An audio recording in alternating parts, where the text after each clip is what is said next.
Pastors tool kit में आपका फिर से स्वागत है। ये वह चैनल है जहां हम आपको उन व्यवहारिक तरीकों और बाइबल के उन बुनियादी बातों से लैस करते हैं जो जीवन के असली समस्याओं को सुलझाने में आपकी मदद करती है। इस हफ्ते की कड़ी में हम एक स्वस्थ कलीसिया को बढ़ाने के एक सबसे मुख्य सिद्धांतों में से एक पर संक्षेप में चर्चा करेंगे। 3 साल से भी पहले पास्टर रिक वॉरेन ने एक ऐसी किताब लिखी थी जिसका असर आज भी महसूस किया जा सकता है।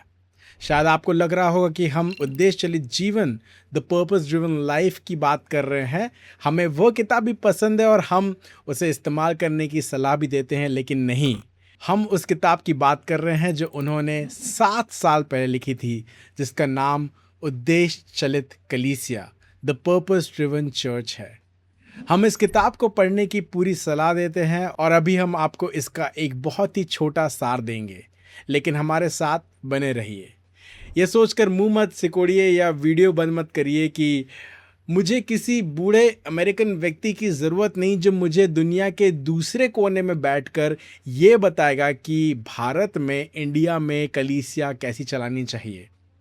हम आपकी सोच को समझते हैं, लेकिन थोड़ा रुकिए और आप देखेंगे कि इन 5 उद्देश्यों के सिद्धांत अनंतकालीन है और दुनिया के किसी भी हिस्से की कलीसिया के लिए पूरी तरीके से उपयोगी है, क्योंकि ये यीशु की शिक्षाओं के असली सार को दर्शाते हैं। शायद आप में से कुछ लोग सोच रहे होंगे कि अच्छा, सच में आपको लगता है कि आप बस कुछ आयतें चुनकर मुझे ये बता सकते हैं कि यीशु की मुख्य शिक्षाएं यही हैं? तो चलिए मैं आपसे ये सवाल अलग तरीके से घुमाते हुए पूछता हूँ। अगर आपको बाइबल में यीशु की सभी शिक्षाओं में से 2 हिस्से को चुनना हो जो सबसे अलग और महान हो, तो आप किन्हें चुनेंगे? हमें लगता है कि हमने वो 2 सबसे महत्वपूर्ण वचन ढूंढ लिए हैं जो इन 5 उद्देश्यों का आधार है। असल में खुद यीशु मसीह ने इसे परिभाषित किया है। जब यीशु को सबसे महत्वपूर्ण आज्ञाओं के बारे में पूछा गया, तब मत्ती 22 में उन्होंने कुछ ऐसा कहा, तो अपने प्रभु परमेश्वर से अपने सारे मन और अपने सारे प्राण और अपनी सारी बुद्धि के साथ प्रेम रख। बड़ी और मुख्य आज्ञा तो यही है। हम इसे आराधना, वर्शिप कहते हैं, जो इन 5 उद्देश्यों में से पहला है।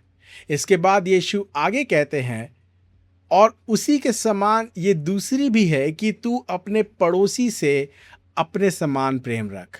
रिक वॉरेन इसे सेवकाई, मिनिस्ट्री कहते हैं, लेकिन भारत में कभी कभी शब्द को लेकर एक अजीब सा सोच जुड़ जाता है। ज़्यादातर लोगों को लगता है कि सेवकाई सिर्फ वही है जो विशेष परमेश्वर के जन, द मैन ऑफ गॉड, मंच पर हाथ में माइक और स्पॉटलाइट के बीच में खड़े होकर कर सकते हैं। लेकिन चूंकि ये आज्ञा अपने पड़ोसी से प्रेम करने के बारे में है, इसलिए हम इस दूसरे उद्देश्य को हर एक सदस्य की सेवकाई, एवरी मेंबर मिनिस्ट्री कहना पसंद करते हैं, क्योंकि जाहिर है कि यीशु ने सिर्फ पासवानों को ही पड़ोसी से प्रेम करने के लिए नहीं बुलाया है। मेरी आशा है कि आप अभी तक मेरे साथ हैं। क्या आपको लगता है कि उन आज्ञाओं पर ज़्यादा जोर देना और उन्हें खास महत्व देना सही है जिन्हें खुद यीशु ने सबसे महान बताया था?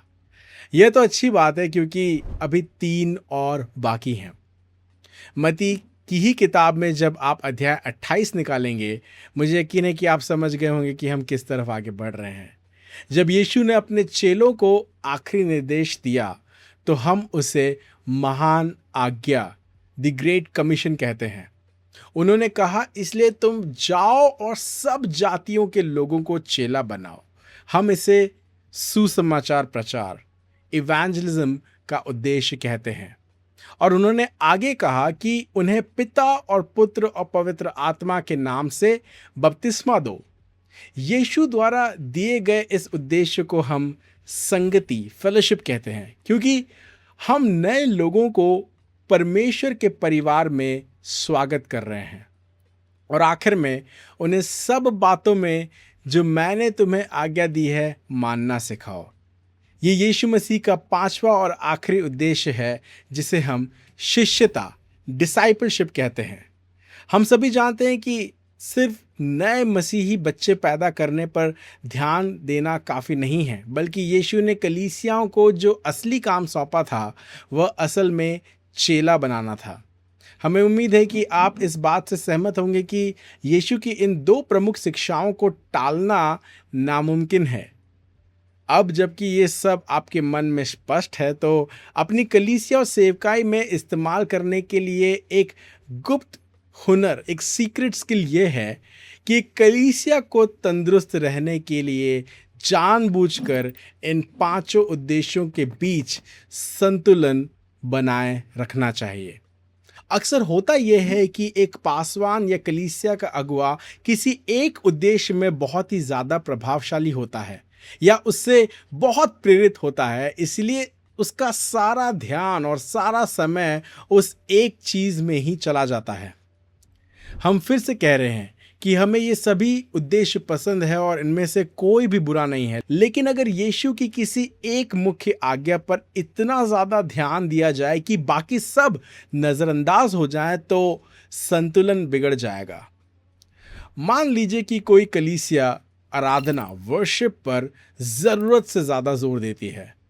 वहाँ आपकी सभाएं बहुत शक्तिशाली होंगी, संगति बहुत गहरी होगी और आप परमेश्वर की उपस्थिति को बड़े जोरों से महसूस करेंगे। लेकिन लोग उन भावुक पलों से आगे नहीं बढ़ पाएंगे। उन्हें रविवार में चर्च आना, कलीसिया आना तो बहुत पसंद होगा, लेकिन सोमवार से शनिवार तक उनके जीवन में कोई बदलाव नहीं दिखाई देगा। यहीं पर शिष्यता, डिसाइपलशिप उनकी मदद कर सकती है ताकि वे मसीह में परिपक्व हो सके। वहीं अगर समझें कि कोई कलीसिया संगति, फेलोशिप को सबसे ज़्यादा पसंद करती है, तो हर किसी को वहाँ एक परिवार जैसा महसूस होगा।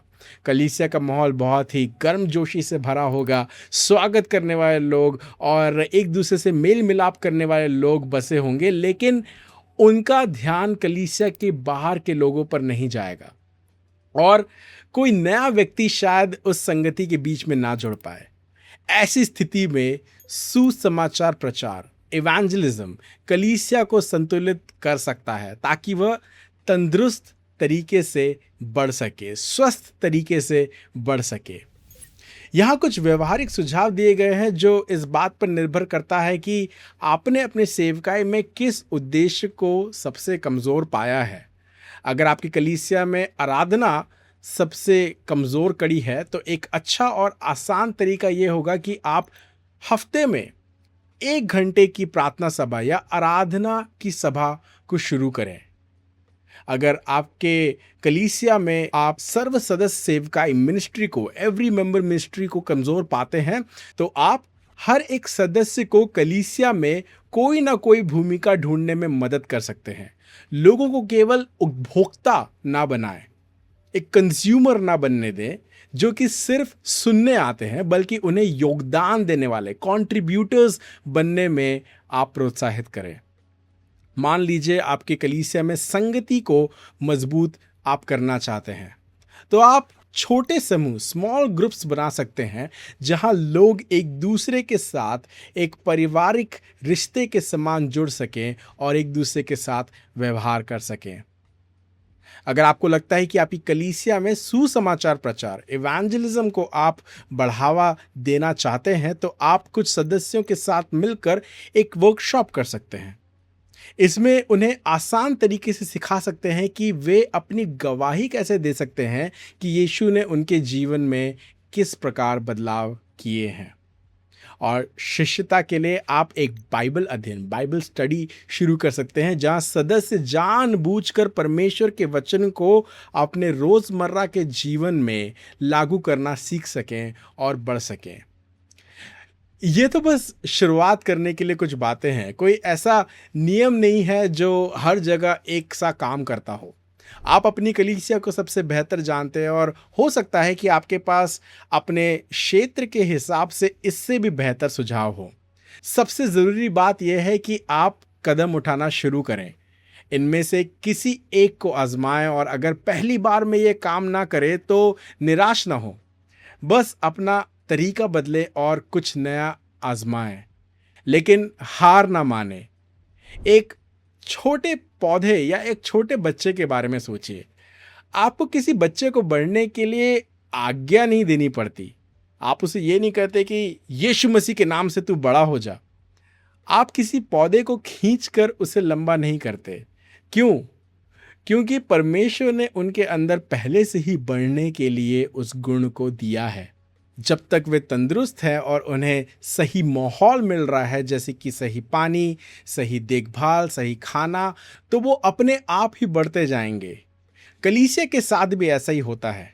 यीशु ने कलीसिया को बढ़ने के लिए ही बनाया है। हमारा काम चालाकियों या शॉर्टकट से कलीसिया को बढ़ाना नहीं है, बल्कि उन बीमारियों और असंतुलन को दूर करना है जो उसे बढ़ने से रोकती है। जब कलीसिया स्वस्थ होती है, तंदुरुस्त होती है और संतुलित होती है, तो वो अपने आप बढ़ती जाती है, क्योंकि परमेश्वर का डिज़ाइन ही कुछ ऐसा है। यीशु ने कहा, मैं अपनी कलीसिया बनाऊंगा और अधोलोक के फाटक उस पर प्रबल ना होंगे। कलीसिया को बढ़ते हुए देखने के लिए हमें यीशु के उन 5 मुख्य आज्ञाओं के बीच जानबूझकर संतुलन बनाए रखना होगा। उन 5 उद्देश्यों को समझना होगा। जो भी उद्देश्य हमारे कलीसिया में हमें कमज़ोर दिखाई पड़ता है, उसको मजबूत बनाने के लिए हमें काम करना होगा। अगर आपकी कलीसिया बढ़ नहीं रही है, तो कुछ तो कमी है। कहीं ना कहीं बुनियादी स्तर पर कुछ गड़बड़ी है। इस वीडियो के अंत में हम 2 सवालों के साथ आपको छोड़ना चाहते हैं। सबसे पहला सवाल, आपकी कलीसिया में इन 5 उद्देश्यों में से कौन सा उद्देश्य आपको लगता है जो इस समय कमज़ोर है? और दूसरा सवाल कि इस उद्देश्य को मजबूत करने के लिए और उसे यीशु की आज्ञा के अनुसार चलाने के लिए आप क्या अलग अलग कदम उठा सकते हैं? हम नीचे कमेंट्स में आपके द्वारा बताए गए निर्णयों को सुनने के लिए बेसब्री से इंतज़ार कर रहे हैं। अगली बार मुलाकात होगी।